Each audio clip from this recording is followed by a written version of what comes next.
खरं तर देशाचे पंतप्रधान आदरणीय नरेंद्र मोदीजी, महाराष्ट्राचे लोकप्रिय असे मुख्यमंत्री आदरणीय देवेंद्रजी, या दोघांची कार्यपद्धती, महाराष्ट्राचा असणारा एकंदरीत देवेंद्रजींच्या स्वप्नामध्ये असणारा महाराष्ट्र घडवण्यासाठी त्यांचे असणारे प्रयत्न, त्या सर्व गोष्टी लक्षात घेता मोठ्या प्रमाणामध्ये महाराष्ट्रामध्ये पक्षप्रवेश होतो आहे.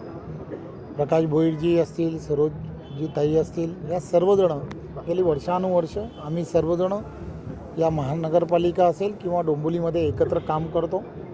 आणि आपल्याला माहीत आहे की पॅनल्सच्या आणि या परिस्थितीमुळे दोघंही नगरसेवक म्हणून काम करत असताना दोघंही वेगवेगळ्या पॅनल्समध्ये गेल्यामुळे थोडासा अडचणीचा भाग, टेक्निकली ज्याला म्हणतात, तो फार मोठ्या प्रमाणामध्ये या ठिकाणी दिसून आला.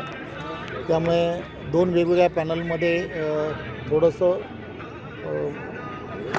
पुन्हा निवडणुकीला सामोरं जाणं हे सर्व कार्यकर्त्यांचं असं मत झालं की आपण काय करावं. आणि मग मी खरं तर त्या सर्व कार्यकर्त्यांचं आणि प्रकाश भोईरजींचं मनपूर्वक धन्यवाद यासाठी देतो की त्यांनी अशा सगळ्या परिस्थितीमध्ये भारतीय जनता पार्टीमधून लढण्याच्या संदर्भातला निर्णय घेतला.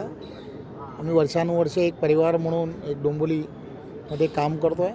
त्यामुळे त्यांनी आज जो प्रवेश केला आहे त्याबद्दल मी त्यांचं मनपूर्वक धन्यवाद देतो. प्रकाश भोईर आज आलेले आहेत, त्यामुळे त्यांच्याबरोबरचे असणारे सर्व सहकारी आलेले आहेत.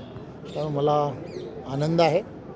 आज त्यांनी या ठिकाणी एक उद्यानाचं उद्घाटनही केलं.